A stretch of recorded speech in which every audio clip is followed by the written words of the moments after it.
अस्सलाम वालेकुम। आज की वीडियो हम बात करने वाले हैं सैमसंग गैलेक्सी नोट 10 की ऑफिशियल लीक्स के बारे में। अब इसका जो इवेंट है वो 7 अगस्त 2019 को न्यूयॉर्क में होगा, जहां पे सैमसंग गैलेक्सी नोट 10 को रिलीज किया जाएगा। और अब इसकी बहुत सारी जो लीक्स और रेंडर्स हैं सरफेस कर रही थी इंटरनेट पे, और बहुत सारी जो सैमसंग ने खुद भी उसको ऑफिशियली कंफर्म कर लिया है। और लेकिन हमें 7 अगस्त 2019 को ये सारी चीज़ें जो हैं वो सामने नज़र आ जाएंगी कि क्या चीज़ें ठीक हैं, क्या चीज़ें गलत हैं। अब जो सबसे इसकी अहम चीज़ है, क्योंकि सैमसंग गैलेक्सी की स्क्रीन है उसके बारे में बहुत सारे लोग जिस तरह बात कर रहे थे कि इसके अंदर जो S Pen है उसके अंदर कैमरा इंक्लूड किया जाएगा, लेकिन जो सैमसंग की जो स्क्रीन है उसके अंदर पंच होल कैमरा दिया गया है। अब इस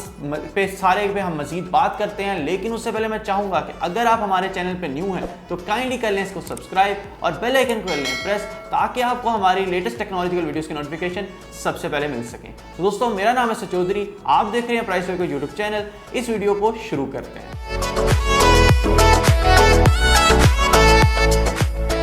सैमसंग गैलेक्सी नोट 10 आता है 6.75 इंचेस की डायनेमिक सुपर एमोलेड स्क्रीन के साथ, और आम सुपर एमोलेड स्क्रीन के लिहाज से इसकी कलर प्रोडक्शन और इसकी जो व्यूइंग एंगल्स हैं वो बहुत ही ज़बरदस्त हैं, और जो बैटरी कंजप्शन है वो भी कम है। अब इसकी जो फ्रंट और बैक पे है वो कॉर्निंग गोरिल्ला ग्लास की प्रोटेक्शन है, एल्यूमिनियम फ्रेम है, और जो कॉर्निंग गोरिल्ला ग्लास है उसका नंबर तो नहीं अभी तक मालूम है और लीक्स में भी नहीं आया, लेकिन फ्लैगशिप फोन होने की वजह से कॉर्निंग गोरिल्ला ग्लास भी लेटेस्ट ही होगा। ये IP68 डस्ट वाटरप्रूफ सर्टिफाइड है। इसकी स्क्रीन रेजोल्यूशन है 1440 मल्टीप्लाई बाय 3040 पिक्सल्स, और पिक्सल डेंसिटी की बात करें तो वो है 498 ppi। अगर हम इसकी स्क्रीन की बात करें तो इसकी जो ओवरऑल स्क्रीन है फ्रंट पे उस पे पंच होल डिस्प्ले डिजाइन है, और बहुत सारे लोगों के मुताबिक था कि ये जो इसका जो S Pen होता है उसके अंदर जो कैमरा दिया जाएगा फ्रंट फेसिंग, और अगर फ्रंट फेसिंग देते हैं तो वहाँ से जो है फुल स्क्रीन आपको मिल जाती है, लेकिन वो जो लीक्स हैं वो प्रूव नहीं हुई। और अभी जो है सैमसंग जो ट्राई इस तरह की चीज़ नहीं कर रहा, वो जो सिंपली पंच होल देगा जो स्क्रीन है, और उसके अंदर आपको 10 मेगापिक्सल का कैमरा मिल जाएगा। और बहुत सारे लोगों की ये भी थी कि जिस तरह S10 जो प्लस है उसके अंदर जो ड्यूल कैमरा सेटअप दिया गया है फ्रंट पे, तो यहाँ पे भी मिलना चाहिए, लेकिन यहाँ पे जो है लो लाइट किंग काफ़ी अच्छा कैमरा दिया है f1.6 के साथ, लेकिन जो पोर्ट्रेट सेल्फीज़ हैं और बहुत सारी जो VR AR के लिए इस्तेमाल होती हैं, जिस तरह TOF कैमरा है और जिस तरह डेप्थ सेंसिंग कैमरा इतने स्ट्रॉन्ग हो गए हैं, तो फ्रंट पे भी देना चाहिए था, क्योंकि ये एक फ्लैगशिप जो है फ़ोन है। और एक और बात की जाए इसके जो फ्रंट फेसिंग कैमरा की और ओवरऑल लुक्स के बारे में, तो बहुत सारे लोग कहते हैं कि ये जो डिज़ाइन है सेंटर पे कर दिया गया है ये बहुत ही अगली लग रहा है, लेकिन मेरे मुताबिक ये है कि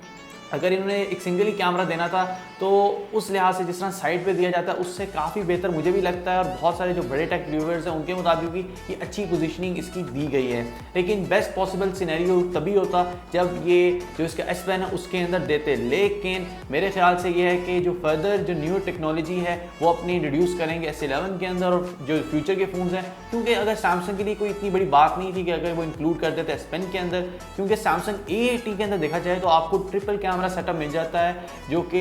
मोटराइज्ड कैमरा है और रोटेटिंग कैमरा आपको मिलता है उधर। तो ये इस तरह की कोई चीज़ इसमें नोट 10 के अंदर भी इंट्रोड्यूस कर सकते थे, क्योंकि फ्लैगशिप है और फ्लैगशिप के अंदर हमेशा जो है वाव फैक्टर होना चाहिए, लेकिन सैमसंग इधर बहुत एहतियात से खेल रहा है। रेयर में ये फीचर करता है क्वाड कैमरा सेटअप, जिसके अंदर ऑप्टिकल इमेज स्टेबलाइजेशन इनेबल्ड है। मेन कैमरा इसका 12 मेगापिक्सल f1.5 का wide angle camera, 12 megapixel f2.4 का दूसरा कैमरा जो कि टेलीफोटो कैमरा है, तीसरा इसका कैमरा है 16 मेगापिक्सल f2.2 का अल्ट्रा वाइड कैमरा, चौथा कैमरा इसके अंदर 3D कैमरा दिया गया है जिसको TOF कहते हैं, और जो कि डेप्थ सेंसिंग के लिए इस्तेमाल होता है ताकि ज़्यादा अच्छे पोर्ट्रेट्स आ सकें, और VR AR के अंदर भी इसको इस्तेमाल किया जाता है। वीडियो कैपेबिलिटी की बात करें तो इसका जो बैक कैमरा है वो 2K 60 फ्रेम्स पर सेकंड तक शूट कर सकता है, 1080p को 240 फ्रेम्स पर सेकंड तक शूट कर सकता है, और 720p पे 960 फ्रेम पर सेकंड पे स्लो मोशन को रिकॉर्ड कर सकता है। फ्रंट फेसिंग कैमरा की वीडियो कैपेबिलिटी की बात करें तो ये फुल HD 30 फ्रेम्स पर सेकंड पे शूट कर सकता है। सैमसंग गैलेक्सी नोट 10 OS में फीचर करता है One UI जो कि Android 9 Pie पे बेस्ड है। गैलेक्सी नोट 10 क्वालकॉम की फ्लैगशिप कैटेगरी की चिपसेट स्नैपड्रैगन 855 यूज करेगा, जो जो कि 7 नैनोमीटर के आर्किटेक्चर पे बनी हुई है, लेकिन स्नैपड्रैगन जो 855 का जो वेरिएंट है वो नॉर्थ अमेरिका के अंदर और चाइना के अंदर यूज़ किया जाएगा। लेकिन जो ग्लोबल वेरिएंट है जो कि हमारे पास आएगा वो है एक्सिनस 980 जो कि 8 नैनोमीटर की चिपसेट पे। दोनों ही फ्लैगशिप कैटेगरी के चिपसेट हैं और दोनों बहुत सारी जगह पे एक दूसरे को आउट परफॉर्म करते हैं, लेकिन ओवरऑल देखा जाए तो दोनों की परफॉर्मेंस सबसे ज़्यादा बेस्ट है। जीपीयू में फीचर करेगा Mali G76 जो कि एक्सिनस 9820 वाले वेरिएंट में होगा और एड्रीनो 640 जो कि स्नैपड्रैगन 855 वाले वेरिएंट में होगा।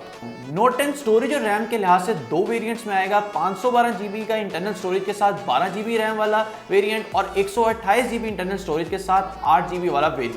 फर्दर इसके अंदर माइक्रो एसडी कार्ड की अवेलेबिलिटी भी है जिससे आप 1 टेराबाइट तक इसकी मेमोरी एक्सटर्नली बढ़ा सकते हैं। कनेक्टिविटी की बात करें तो इसके अंदर आपको मिल जाती है ब्लूटूथ 5.0, इंफ्रारेड पोर्ट, आपको NFC मिल जाती है, हार्ट रेट सेंसर मिल जाता है और बहुत सारे सेंसर जो कि फ्लैगशिप स्मार्टफोन्स के अंदर एडिशनली दिए जाते हैं। और अनलॉकिंग की बात करें तो आपको आइरिस स्कैनर मिलता है और साथ साथ आपको मिल जाता है इन डिस्प्ले फिंगरप्रिंट स्कैनर। अब जो Samsung in display fingerprint sensor है फ्लैगशिप S10 प्लस के अंदर वो तो बहुत अच्छा है, लेकिन जिस तरह इन्होंने दिए A सीरीज के अंदर वो तो बहुत स्लो है। अब नोट 10 से भी हमें उम्मीद है जिस तरह ये फ्लैगशिप ब्रांड है तो यहाँ पे हमें बड़ा फास्ट सेंसर मिलेगा। और अगर हम इसकी बैटरी की बात करें तो आपको मिल जाती है 4500 mAh की बैटरी और साथ ही आपको मिल जाता है 25 वाट का फास्ट चार्जर और इसकी जो चार्जिंग है वो बहुत फास्ट होगी और वायरलेस भी चार्ज कर सकते हैं इसको। अब जो इसकी सबसे बड़ी अपग्रेड है जो कि नोट जिसके लिए पहचाना जाता है वो है इसका S Pen। अब नोट 8 से देखा जाए तो मेजर अपग्रेड मुझे तो कोई नहीं लगी, इतनी ज़्यादा